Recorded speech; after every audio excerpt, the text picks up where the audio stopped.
ఓం నమో భగవతే వాసుదేవాయ.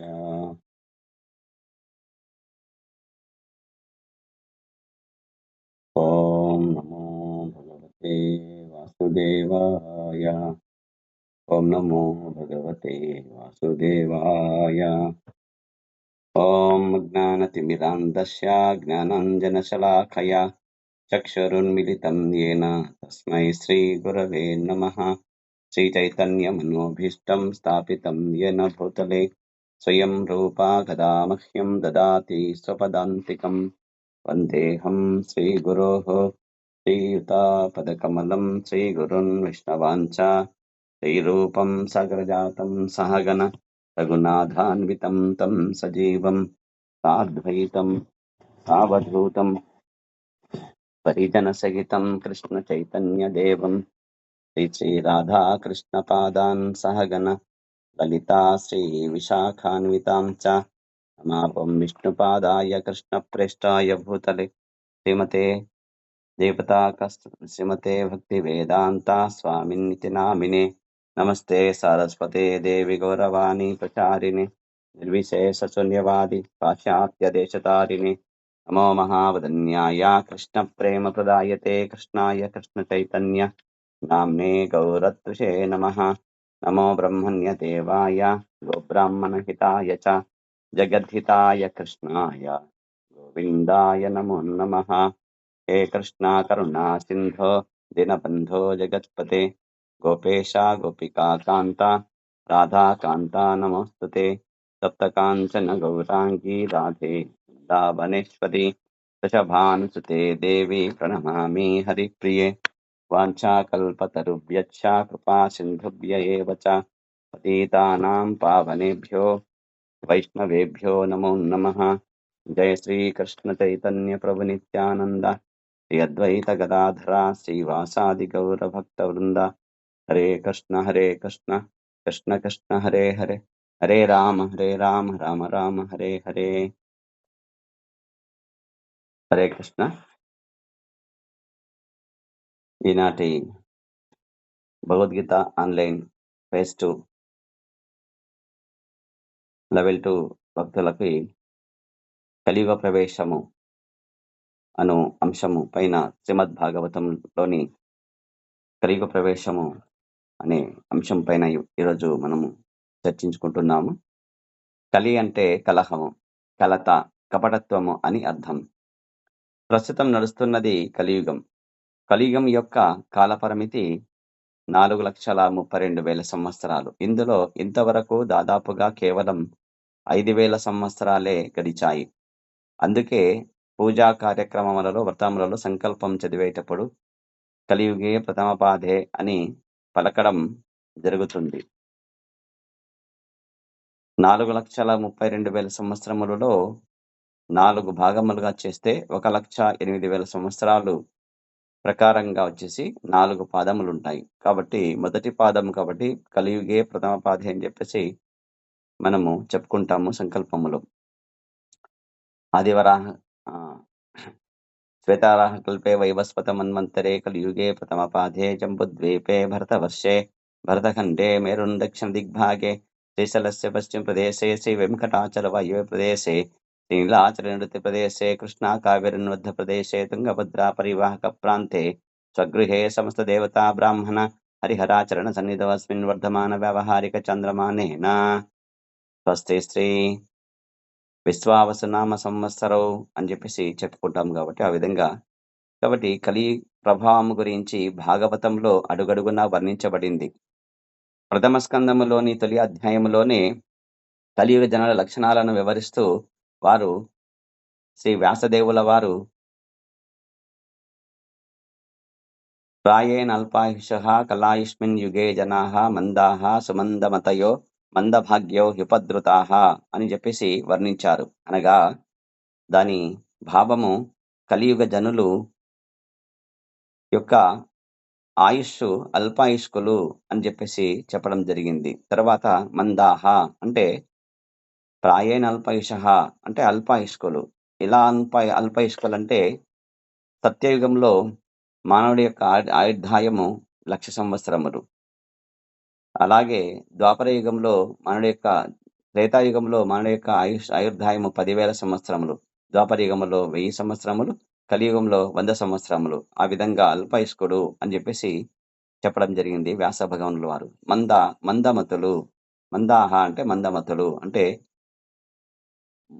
మందాహ అంటే మంద సోమరిపోతులు. మందమతః అంటే మందమతులు. అంటే జ్ఞాపక శక్తి తక్కువగా ఉంటుంది. తర్వాత మందభాగ్యాః అంటే దురదృష్టవంతులు అని అర్థమనమాట. కాబట్టి మందభాగ్యులు. తర్వాత ఎల్లప్పుడూ హ్యుపద్రుతాః అంటే ఎల్లప్పుడూ తప్పుద్రోవ పట్టించే వారి సాంగత్యమునే పొందేవారు మందభాగ్యులు. కలతకు లోనయ్యేవారు. ఎప్పుడు కలతకు లోనవుతుంటారు. మనసులో ఏదో ఒకటి కలతకు మనసు గురవుతూ ఉంటుంది అని చెప్పబడింది. అదే అధ్యాయంలో కలిమాలిన్యాన్ని శుద్ధిపరచే శ్రీకృష్ణ యశోకీర్తనాన్ని వినినవాడు ఎవడు ఉంటాడని ప్రశ్నించబడింది. కాబట్టి అదే అధ్యాయంలో వచ్చేసి ఆ నాశనం అని చెప్పేసి చెప్పడం జరిగింది. హరేర్నామ హరేర్నామైవ కేవలం కలేర్నాస్తైవ గతిరన్యథా అని చెప్పేసి. కాబట్టి మరి ఆ కలియుగం యొక్క మాలిన్యాన్ని శుద్ధిపరిచే శక్తి శ్రీకృష్ణ యశోకీర్తనాన్ని విననివాడు ఎవడు ఉండాడు. వింటే గనక ఖచ్చితంగా కలికల్మషం నుంచి ఆయన తప్పించుకోగలడు అని చెప్పేసి ఆ విధంగా కూడా చెప్పడం జరిగింది. కాబట్టి నైమిషారణ్యములో సమకూడిన సవనకాది ఋషులు సూత గోస్వామిని ఉద్దేశించి పలుకుతూ, ప్రభు, కలియుగము ఆరంభము అయినదని తెలిసి నందుననే దీర్ఘకాలము శ్రీకృష్ణ కథాశ్రవణము చేసే ఉద్దేశముతో ఈ పవిత్ర స్థలములో సమకూడాము అని సౌనకాది ఋషులు సూత గోస్వామితో చెప్పడం జరిగింది. ఈ శ్రవణమే మేము చేసే యజ్ఞము అని అన్నారు. కాబట్టి కలియుగ ధర్మం ఏమిటంటే శ్రవణం, హరి కథ శ్రవణం. కాబట్టి హరినామ స్మరణం, హరినామ కీర్తనం. కాబట్టి హరినామ జపం, హరే కృష్ణ మహామంత్రం జపం, హరే కృష్ణ కృష్ణ కృష్ణ హరే హరే, హరే రామ రామ రామ హరే హరే అని కలియుగం యొక్క సిలబస్ ఏంటంటే హరినామ కీర్తన, హరి జాపము. కాబట్టి ఈ శ్రవణమే మేము చేసే యజ్ఞము అని అన్నారు సౌనకాది ఋషులు. కలియుగము మానవుల శుభ లక్షణాలను హరించే ఘోరమైన కాలము. కాబట్టి కలియుగము మానవుల యొక్క శుభ లక్షణం హరించేస్తుంది. అది దాటరానట్టి భయంకరమైన సముద్రము, భవసాగరము. అది భవసాగరాన్ని మనము దాటలేము. కలియుగం యొక్క వేరొక లక్షణము గాఢాంధకారాన్ని వ్యాపింపచేయడము. కాబట్టి కలియుగం యొక్క వేరొక లక్షణం ఏంటంటే గాఢాంధకారాన్ని వ్యాపింపచేయడం ఏంటంటే అజ్ఞానాన్ని విస్తరింపజేయడము. జ్ఞానాన్ని కాకుండా అజ్ఞానాన్ని, భౌతికమైన విషయాన్ని ఎక్కువగా విస్తరింపజేస్తుంది. దానితో జనుల దృష్టి నశిస్తుంది. కాబట్టి వాళ్ళ యొక్క శాస్త్ర దృష్టి నశిస్తుంది. అటువంటి కలికాల అంధకారములో వెలుగును చూపేదే భాగవత పురాణము. కాబట్టి అంధకారవంతురమైన భౌతిక జగత్తులో వెలుగునిచ్చేది ఏదంటే భాగవత పురాణము, భాగవత గ్రంథం. ఇంతటి భయానకమైన కలి ఎలా ప్రవేశించింది, ఎప్పుడు ప్రవేశించింది, ఎవరు దానికి అనుమతి ఇచ్చారు, అది ఉండే స్థలాలు ఏవి, దాని ప్రభావం నుండి బయటపడేదలా అనేదే ప్రస్తుత కథాంశము, కలి ప్రవేశం అనే శీర్షిక. కాబట్టి ఇక భూలోకములో తన దివ్యలీలను పూర్తి చేసిన శ్రీకృష్ణ భగవానుడు తిరిగి తన ధామానికి వెళ్ళిపోగానే పాండవులు మహాప్రస్థానం చేశారు. ఎప్పుడైతే శ్రీకృష్ణ భగవానుడు మరి ఆయన యొక్క ధామాన్ని కృష్ణావతారం తర్వాత వెళ్ళిపోయారు. ఎందుకంటే ఇక్కడ తను చేయాల్సిన కార్యక్రమాలు పూర్తిగా చేసేసుకొని, మరి కురుక్షేత్ర సంగ్రామంలో మరి కోటానుకోట్ల ఎవరైతే రాక్షసులు, దుష్టులు, దుర్మార్గులు ఉన్నారో కాబట్టి తను చెప్పాడు కాబట్టి, నేను యుగయుగమున అవతరిస్తానని జెప్పేసి, ఆ విధంగా ఆయన అవతరించి, తను చేసే కార్యక్రమాన్ని చేయవలసిన కార్యక్రమాన్ని పూర్తి చేసి, తిరిగి తన ధామానికి వెళతారు భగవంతుడు. ఆ విధంగా వెళ్ళాడనమాట. ఆ విషయం తెలుసుకున్న తర్వాత అర్జునుల వారితోటి ధర్మరాజు మరి పాండవులు అందరూ కలిసి మహాప్రస్థానం అంటే ఉత్తర దిక్కున బయలుదేరి మరి ముక్తి మార్గం వైపు వాళ్ళు వెళ్ళిపోయారు. దానికి ముందే ధర్మరాజు అభిమన్యుని తైనుడైన పరీక్షిత్తుకు సముద్ర పర్యంతమైన భూమండలానికి ఏకఛత్రాధిపతిగా అభిషేకించారు. ఇక వంశాంకురం ఎవరైతే పరీక్షిత్ మహారాజు ఉన్నారో విష్ణురాతుడు మరి సుభద్రా దేవి అర్జునుల వారి యొక్క సుపుత్రుడు అభిమన్యుడి యొక్క పుత్రుడు అభిమన్యుడు ఉత్తర కుమారి యొక్క పుత్రుడైన పరీక్షిత్తుకు పట్టాభిషేకం చేసి ఆయన బయలుదేరుతారు ధర్మరాజు. ఇక ఈ భూమండలము ప్రపంచానికి చక్రవర్తిగా చేసి వెళ్తారు. తర్వాత బ్రాహ్మణోత్తముల బోధనలను అనుసరించి పరీక్షిత్తు చక్కగా రాజ్యపాలన చేయసాగాడు. ఇక కృపాచార్యుని యొక్క ఆదేశంలో ఆయన చక్కగా పరిపాలన చేస్తున్నాడు. అతడు ఉత్తరుని కుమార్తెను వివాహం చేసుకొని జనమేజయాది 4 పుత్రులను పొందాడు. ఇక ఉత్తరుడు అంటే ఉత్తర కుమారి ఉత్తర అను విరాటరాజు కుమార్తె మరి ఆమె అన్న ఉత్తర కుమారుడు ఉత్తర కుమారి ఉత్తర కుమార్తె వీళ్ళిద్దరూ విరాటరాజు యొక్క విరాట పర్వంలో విరాటరాజు యొక్క కుమారుడు. కాబట్టి ఇక మేనమామ కూతుర్ని చేసుకున్నాడు. ఎవరంటే మన పరీక్షిత్ మహారాజు. కాబట్టి 4 పుత్రులు కలిగారు. ఉత్తరుడు విరాటరాజు తనయుడు. పరీక్షిత్తుకు మేనమామ. కాబట్టి ఉత్తరుని కుమార్తె అయిన ఇరావతి పరీక్షిత్తుకు మరదలు.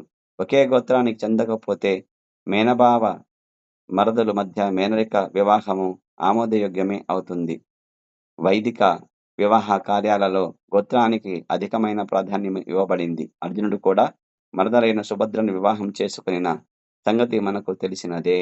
కాబట్టి సుభద్రాదేవి అర్జునుడికి మరదలవుతుంది. ఎందుకంటే కృష్ణుడికి కుంతి మహారాణి మేనత్త గారు కాబట్టి, ఆ విధంగా ఇక్కడ కూడా విరాటరాజు తనుడైన ఉత్తరుడు మేనమామ అవుతాడు కాబట్టి మేనమామ కుమార్తెను పరీక్షిత్తు చేసుకున్నాడు.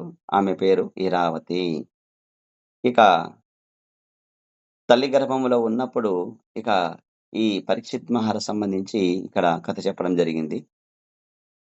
తల్లి గర్భంలో ఉన్నప్పుడు బ్రహ్మాస్త్ర దాడి నుండి శ్రీకృష్ణుని కరుణచే బయటపడిన పరీక్షిత్తు భాగవతులైన తాతగార్ల పెంపకంలో పెరిగిన పరమ భాగవతోత్తముడు. ఇక ఇక్కడ మహాభారత సంగ్రామము కురుక్షేత్రము సమయంలో అందరూ పాండవులు అందరూ మరి ఈ 100 మంది కౌరవులలో ఒక తొడలు విరిగి పడిపోయిన దుర్యోధనుడితో సహా కలిసి భీముడు అందరిని మట్టుబెట్టగా మరి ఈ ద్రోణసుతుడైన అశ్వత్థామ పాండవ నిర్వంశం చేస్తానని చెప్పేసి తొడలు విరిగి పడిన ఆ దుర్యోధనుడి దగ్గర చెప్పి ఎవరైతే బాలలు ఉప పాండవులు నిద్రిస్తున్నారో కుటీరములో వాళ్ళ తలలు నిద్రించే పిల్లల తలలు కోసేసి పాపం చేస్తాడు. ఆ తర్వాత మళ్ళీ వాళ్ళు పాండవులను వాళ్ళు అశ్వత్థామను పట్టి మళ్ళీ శిక్షింపదలిస్తే ద్రౌపది మాత వద్దు, నా కొడుకులు 5 పోయి నాకు పుత్రశోకం కలిగింది. మరి ఈ ద్రోణాచార్యులు మీ గురువు, మరి గురు భార్య కృపి కృపి గారు వచ్చేసి మాత పాపం భర్త లేడు ఆ శోకములో ఉంది.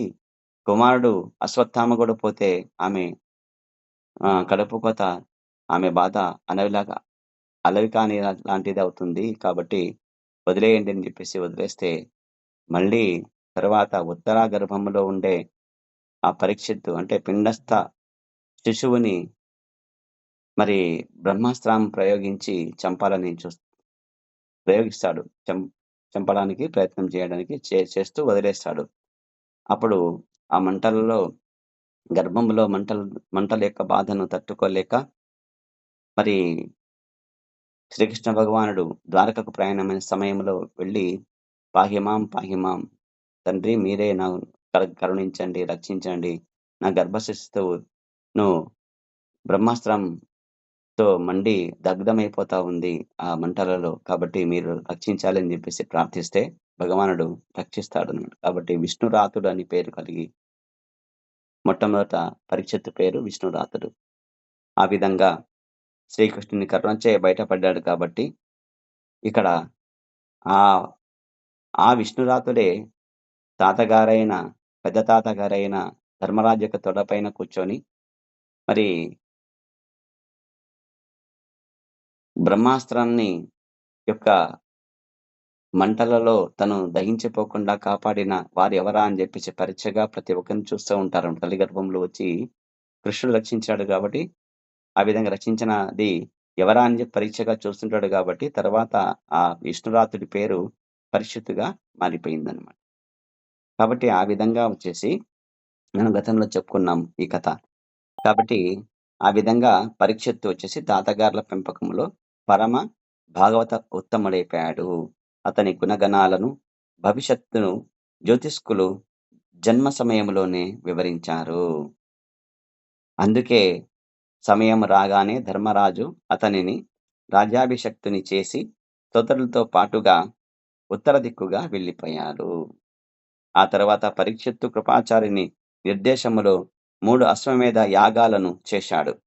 యాజ్ఞికులకు అతడు భూరి దక్షిణలను ఇచ్చాడు. ఆ సమయంలో సామాన్య జనులు కూడా దేవతలను దర్శించగలిగారు. కాబట్టి పరీక్షిత్ మహారాజు యజ్ఞం చేస్తే హవిస్సులు తీసుకోవడానికి దేవతలు వచ్చేవాళ్ళట. మరి ఆ సమయంలో తన రాజ్యంలోని సామాన్య ప్రజలు కూడా దేవతల యొక్క దర్శనం చేసుకున్నారు. ఆ విధంగా భూరి దక్షిణలు అంటే బ్రాహ్మణుడు 1000 వరహాలు అడిగితే 10,000 వరహాలు ఇచ్చేసి ఆ విధంగా వాళ్లకు ఎంతో సంతృప్తి పరిచి గొప్ప దానాలు చేశాడు. భూరి దక్షిణలు ఇచ్చాడు అని చెప్పేసి ఇక్కడ చెప్తున్నారు. ఆ విధంగా పరీక్షిత్ మహారాజు దివ్యంగా రాజ్యపాలన చేస్తున్న సమయంలోనే కలియుగ లక్షణాలు నెమ్మదిగా రాజ్యంలో వ్యాపించడం ఆరంభమైంది. అది తెలిసిన పరీక్షిత్తు అసంతృప్తి చెందాడు. కలిం ప్రవిష్టం నిజ చక్రవర్తితే అని భాగవతంలో చెప్పబడింది. తన ఏలుబడిలో కలి ప్రవేశించడం అతనికి అప్రియంగా తోచింది. అయినా యుద్ధం చేయడానికి అది ఒక చక్కని అవకాశాన్ని ఇస్తుందనే ఉత్సాహంతో అతడు ధనుర్బాణములను చేపట్టి ప్రయాణం అయ్యాడు. ఇక కలితో యుద్ధం చేయాలని చెప్పేసి ధనుర్బాణాలను తీసుకొని బయలుదేరాడు పరీక్షిత్ మహారాజు. అక్రమ స్త్రీ పురుష సంబంధము అంటే వ్యభిచారము మొదటిది, మాంసభక్షణము రెండవది, మత్తు పదార్థ సేవనము అంటే మద్యపానం సేవించడము, నాలుగవది జూదము అనేవి కలియుగ లక్షణాలు. ఇవి ధర్మానికి 4 పాదాలను తొలగించే అంశాలివి. కాబట్టి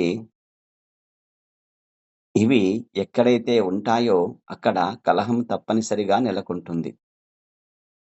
అదే కలి ప్రభావం అంటే. ప్రపంచములోని అన్ని రాజ్యాలు తన ఏలుబడిలోనే ఉండడం వలన పరీక్షిత్తుకు యుద్ధం చేసే అవకాశమే చిక్కలేదు. కానీ కలి ప్రభావం వలన దుష్కార్యాలను తలపెట్టిన వారు అతనికి యుద్ధావకాశాన్ని కలిగించారు.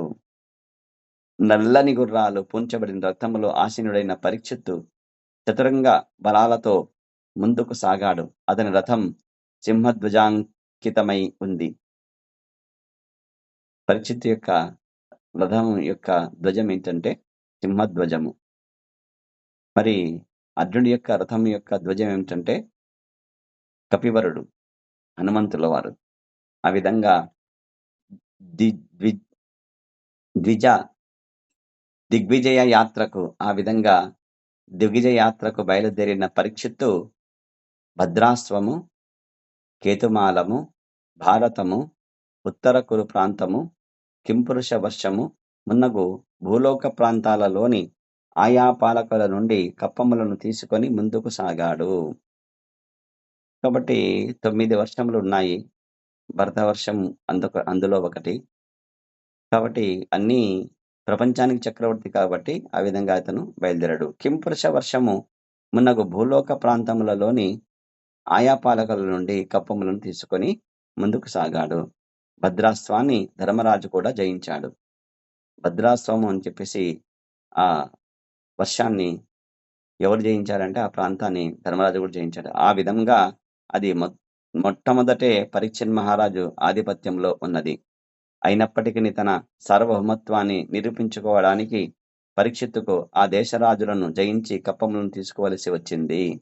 సప్తద్వీపాలుగా విభజించబడిన భూమండలములోని మధ్యద్వీపమైన జంబుద్వీపము 8 మహాపర్వతముల వలన 9 వర్షములుగా విభజింపబడింది.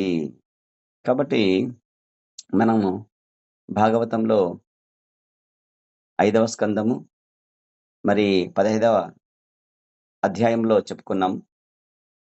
ఈ భరతవర్షము అనేది ఎక్కడ ఉందంటే ఈ భూమండలమంతా వచ్చేసి మేరు పర్వతము దిగ్భాగములో వచ్చేసి ఇది ఒక కమలములాగా ఉండి మధ్యలో వచ్చేసి కర్ణిక లాంటి ప్రాంతము ఏదైతే జంబుద్వీపము అని ఉందో మరి మిగతా 9 వర్షములు 8 వర్షములు దాని చుట్టూ పత్రములుగా ఉండిపోయినాయనమాట. ఆ విధంగా విభజించబడి ఉంది అని చెప్పేసి అంటున్నానమాట. కాబట్టి మధ్య ద్వీపమైంది జంబుద్వీపము. మిగతా 8 పర్వతాల వలన ఆ 8 వర్షాలుగా విభజించబడింది అని చెప్పేసి ఇక్కడ ఆచార్యులు చెప్తున్నారు. వాటిలో ఒకటి భారత వర్షము. వాటిలో ఒకటి ఇది భారత వర్షం. అదే విధముగా కేతుమాలం కూడా వాటిలో ఒకటి. జంబుద్వీపానికి ఉత్తరముగా ఉన్న ప్రాంతమే ఉత్తర కురు వర్షము. హిమాలయాలకు ఉత్తర దిక్కుగా ఉన్నదే కింపురుష వర్షము. హిమాలయ పర్వతాలకు ఉత్తర దిక్కుగా ఉండేది కింపురుష వర్షము. కింపురుషులు దక్షతనయ వంశము వారు. ధర్మరాజు దక్షతనయ ఎవరంటే సచీదేవి యొక్క లేదా పార్వతీదేవి యొక్క వంశం వారు దక్షతనయ. ధర్మరాజు అశ్వమేధ యాగం చేసినప్పుడు ఈ దేశ రాజు కూడా కప్పములు చెల్లించాడు. ఈ ప్రాంతము కింపురుష వర్షమనియే కాకుండా హిమాలయ పర్వతములుగా ఇప్పుడు మనం హిమాలయ పర్వతములుగా వాటిని పిలుస్తున్నాం. హిమవతి ప్రాంతము అని కూడా తెలియబడుతుంది. సుఖదేవ గోస్వామి ఈ ప్రాంతములోనే జన్మించి హిమాలయాలను దాటి భారతవర్షమునకు వచ్చాడని చెప్పబడింది.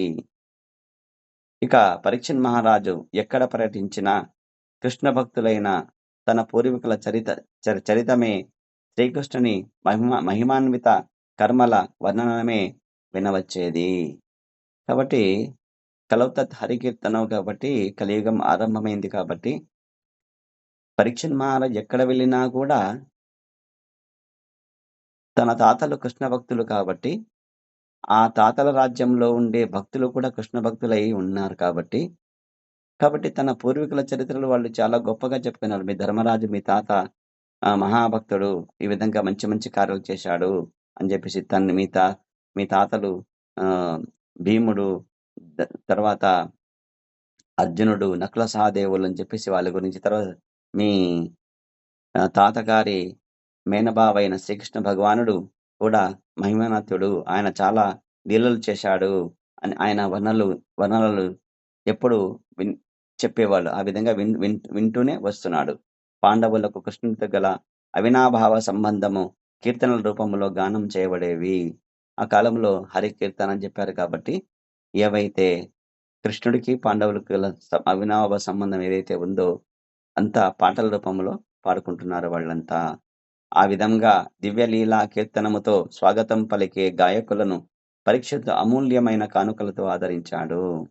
కాబట్టి తన తాతగారులు కృష్ణుడు గారు శ్రీకృష్ణ భగవానుడి దగ్గర సంబంధాన్ని ఆల కలిగిన మరి పాటలు ఆలకిస్తే, కీర్తనలు చేస్తా ఉంటే ఈయన చాలా ఆనందం చెంది వాళ్ళకి మరి బహుమానాలు, కానుకలు ఇచ్చాడనమాట. అమూల్యమైనవి. విలువైన వస్త్రాభరణముల వారికి అతడు ఇచ్చేవాడు. జగద్వందుడైన శ్రీకృష్ణుడు తన నిర్హేతుక కరుణ చేత పాండవులకు రథసారథిగాను, సభాపతిగాను, దూతగాను, స్నేహితునిగాను, కాపలాదారునిగాను మారి వారికి సేవలను చేయడం, ధర్మరాజాదులకు వందనాలు చేయడం విని పరీక్షిత్తు ఆ దేవదేవుని పట్ల భక్తి పారవశ్యాన్ని పొందాడు. పరీక్షిత్ మహారాజుకు సుఖదేవ్ కోసం చెప్పాడనమాట. ఏం చెప్పాడంటే, శ్రీకృష్ణ భగవానుడు దేవాది దేవుడు మరి పాండవులకు బంధువైపోయి మరి ఏ విధంగా చూడండి, ఒక యుద్ధములో రథసారథిగా పనిచేశాడు. అంటే గుర్రములు కడగడము, మరి రథాన్ని శుభ్రం చేయడము, సిద్ధం చేయడము, మరి మరి తన సారథి అయిన ఆహ్, ఆహ్, అర్జునుడిని రక్షించడము, ఆ విధంగా వచ్చేసి సారథ్యం నెరిపినాడు. మరి తన యొక్క మరి బావని ఆ విధంగా రక్షించాడు. కాబట్టి ఆ విధంగా ఒక సాధారణ రథసారథిలాగా ఎంతో సేవ చేశాడు. ఆ తర్వాత సభాపతిగా రాజసూయ యాగం చేసినప్పుడు సభాపతిగా ఆయనను ఆ విధంగా గౌరవించారు. తర్వాత దూతగా మరి కురుక్షేత్ర సంగ్రామం జరగకుండా మరి తన పెదనాన్న ధృతరాష్ట్రుల వారికి తమ రాజ్యాన్ని మాయాజుధములో ఇంద్రప్రస్థ రాజ్యాన్ని అపహరించినందుకు మళ్ళీ తమ రాజ్యాన్ని తమకు ఇప్పించాలని చెప్పేసి మరి దూతగా వెళ్ళు అని చెప్పేసి బావగారు శ్రీకృష్ణ భగవాన్ని పంపడం జరిగింది. కనీసము ఆ ఇంద్రప్రస్థం ఇవ్వని పక్షంలో కనీసము 5గురికి 5 ఊళ్ళు ఇవ్వండి అని చెప్పేసి అడుగు బావ అని చెప్పేసి చెప్పడం జరిగింది. ఆ విధంగా దూతగా వచ్చాడు. తర్వాత స్నేహితునిగా ఉన్నాడు. అర్జునుడికి సఖుడు కాబట్టి స్నేహితునిగా ఉంటాడు. భగవంతుడు అందరికీ సుహృత్తు కాబట్టి స్నేహితుడు. కాపలాదారునిగా ఉంటాడు. కాబట్టి భగవంతుడు పాండవులకు ఎంతో రక్షణ కల్పించాడు. కాపలాదారుడుగా ఉన్నారు. వారికి సేవలను ఆ విధంగా చేశాడు. ధర్మరాజు కనిపెడితే వందనం చేసేవాడు. ఎందుకంటే వయసులో పెద్దవారు కాబట్టి ధర్మరాజులు ఆ విధంగా ఆయన కనిపిస్తే ఎంతో గర్వంగా వందనం చేసేవాడు. ఒక సామాన్య జనుడు చేసినట్టు భగవానుడు సాక్షాత్తు శ్రీకృష్ణ పరబ్రహ్మం ఆయన. పరబ్రహ్మ. కాబట్టి ఆ విధంగా దేవదేవుని పట్ల ఆ చర్యలు విని, ఆ లీలలు విని ఎంతో భక్తి పారవశ్యం చెందినాడు పరీక్షిత్ మహారాజు. ఆ విధంగా పరీక్షిత్తు తన పూర్వీకుల శుభకర్మలను వింటూ కాలం గడుపుతున్న సమయంలో ఒకచోట ధర్మదేవత భూమికి ఒక సంవాదం జరిగింది. ధర్మదేవత వృషభము ఎద్దు రూపములో, భూదేవి గోమాత రూపంలో అక్కడ మాట్లాడుతున్నారు. ఆ సంఘటన ఒకానొక చోట జరిగింది. అయితే ధర్మదేవత, భూదేవి వారి రూపాలలో లేరు. ధర్మదేవత వృషభ రూపంలో ఉండగా భూదేవి గోరూపాన్ని దాల్చి ఉన్నది. వారి పరిస్థితి కూడా చాలా విచిత్రంగా ఉంది. వృషభం కేవలము ఒక్క కాలితో